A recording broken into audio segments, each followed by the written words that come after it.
प्यारे दोस्तों, आज का ये वीडियो आप सभी के लिए बहुत ही इम्पोर्टेंट होने वाला है। सरकार के माध्यम से एक बड़ा बदलाव किया गया है। जो भी बीटीएससी एएनएम 10,000 छात्रों में आवेदन किए हैं वो लोग भी समझ लीजिए, अब अगली जो भी परमानेंट वैकेंसीज आएगी उन सभी में ये लागू होने वाला है। कैसे लागू होगा, अब ये क्या मैं लिखा हूँ कि बहाली में पास करने की ज़रूरत नहीं है, किनको छूट मिलेगा, सभी कुछ मैं आपको समझाऊंगा। केवल आप लास्ट तक बने रहिएगा और जो भी नए आए हो चैनल को सब्सक्राइब करके बेल नोटिफिकेशन ऑल सेट कर लीजिएगा। अब चलिए दोस्तों, जानकारी के ऊपर चलते हैं। तो सबसे पहले तो यहाँ पर आप डेट देख सकते हो। आज का डेट में मंगलवार के डेट में यहाँ पर हिंदुस्तान के अखबार के माध्यम से ये अपडेट जारी हुआ है और फर्स्ट पेज में ही आपको अपडेट मिलेगा। हेडलाइन में सबसे पहले किया गया है फैसला, अधिकतम उम्र सीमा और कार्य अनुभव के आधार पर मिलेगा लाभ। तो बेसिकली इसमें एक यहाँ पर आप समझ सकते हो कि अगर कोई कर्मचारी संविदा पर काम कर रहे हैं 5 वर्षों से, तो उनके अधिकतम उम्र सीमा यानी कि अगर कोई बहाली में 45 साल लास्ट है, तो यहाँ पर वो अगर उनके पास 50 भी हो जाएंगे तो उनको 5 साल का यहाँ पर छूट मिलेगा। एक एग्जाम्पल के तौर पे मैं बता रहा हूँ। साथ ही में और भी कुछ बड़े बदलाव हुए हैं, जैसा कि आपको पहले से ही पता होगा। सरकार की नीति ये है कि जो भी संविदा पर काम कर रहे हैं उन लोगों को कुछ प्राथमिकता दिया जाता है, जैसे कि 1 साल पर 5 अंक का, 2 साल पर 10 अंक का, ये तो पहले से ही है। लेकिन कुछ बदलाव हुए हैं जो आपको समझना है, और खास तौर पर जो भी एनएम के छात्र हैं वो भी लोग भी समझ लीजिए। मैं साथ साथ में पूरा चीज समझाता चलूंगा, ऐसे आप पढ़ सकते हो, लेकिन जो मेन मेन बातें हैं वो मैं आपको समझा देना चाहता हूं। तो सबसे पहले तो एज लिमिट में आपको छूट मिल जाएगा। अगर आपने संविदा पर काम किया होगे तो आपको अधिकतम उम्र सीमा में आपको छूट मिल जाएगा। इसके साथ ही यहाँ पर यह बात किया गया है कि 5 अंक प्रति वर्ष के आधार पर और अधिकतम 25 अंक, ये पहले से भी मिलता है और यही बात यहाँ पर किया गया है। लेकिन एक और पॉइंट यहाँ पर आप समझिएगा, प्राथमिक परीक्षा यानी कि जो शुरुआती परीक्षा होता है पीटी और मुख्य परीक्षा दोनों में विशेष छूट दिया जाएगा। अब इसका क्या अर्थ है वो मैं आपको समझाता हूं।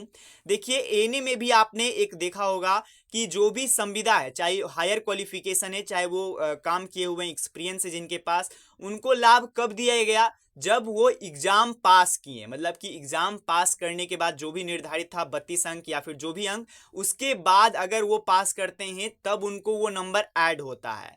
तो उसी को लेकर के बात किया गया है। देखिए, इसमें बेसिकली थोड़ा बहुत एग्जाम्पल में समझाया गया है कि जो लोग कंपटीशन करते हैं, मतलब जो लोग पढ़ाई करते हैं और कहीं पर कोई स्टूडेंट्स है जो कि संविदा पर काम करते हैं, अब दोनों को एक समान तो एग्जाम, कोई भी एग्जाम हो, चाहे वो प्रारंभिक एग्जाम ही क्यों ना हो, दोनों को एक समान नहीं लिया जा सकता, क्योंकि एक पढ़ाई कर रहे हैं 24 घंटे और एक तो कम से कम 16 घंटे काम कर रहे हैं। तो इसी के लिए जो यहाँ पर शुरुआती एग्जाम भी होगा उसमें भी प्राथमिकता दिया जाएगा। वही बात किया गया है कि ये पहले से नियम है ही, लेकिन सामान्य प्रशासन विभाग ने कुछ यहाँ पर स्पष्टीकरण जारी किए हैं, कुछ इसमें बदलाव किए गए हैं जो कि यहाँ पर होंगे। अब जैसा कि एएनएम का 10,000 छात्रों का तो प्रक्रिया चल ही रहा है, उसमें इसमें कोई दिक्कत नहीं है, मतलब कि वो जो जो पहले का बात है उसी के आधार पर होगा।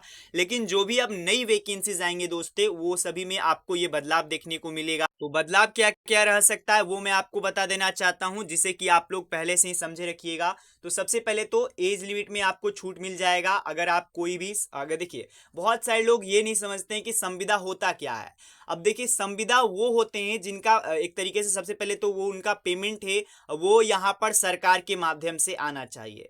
बहुत सारे जो यहाँ पर होते हैं टेका का या फिर जो भी, बहुत सारे होते हैं जो कि कॉन्ट्रेक्चुअल ठेकेदार होते हैं जो कि पेमेंट करते हैं, तो वो सभी संविदा में नहीं आते हैं। संविदा में वो आते हैं जो उनका कि सरकार के माध्यम से पेमेंट मिलता है। अब जैसे कि जो एसएचएसवी वाले यानी कि 88 865 8853, ये सब एनएम का मैं एग्जांपल दे रहा हूँ, ये सब संविदा में आते हैं। तो इन सभी का यहाँ पर ये लागू होगा, जिसमें कि एज लिमिट अगर आपका कुछ ज़्यादा भी हो जाएगा तो परमानेंट बहाली में आप आवेदन कीजिएगा तो आपका जो एक्सपीरियंस है वो लगकर एज लिमिट आपका नीचे होकर के भी आपको आवेदन स्वीकार कर लिया जाएगा। साथ में एग्जामिनेशंस में भी स्टार्टिंग से ही आप लोगों का जो एक्स्ट्रा मार्क्स होता है वो ऐड होगा, जिससे कि आप लोगों को बेनिफिट्स मिलेंगे।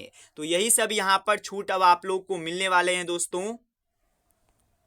साथ ही में आप आपको पता होगा एसएचएसवी के माध्यम से यानी कि राज्य स्वास्थ्य समिति बिहार के माध्यम से आप लोगों का एएनएम के लिए वैकेंसी आ रहा है। एएनएम के लिए वैकेंसी कितने पदों पर आ रहा है? तो 1229 पदों पर, 1229 पदों पर।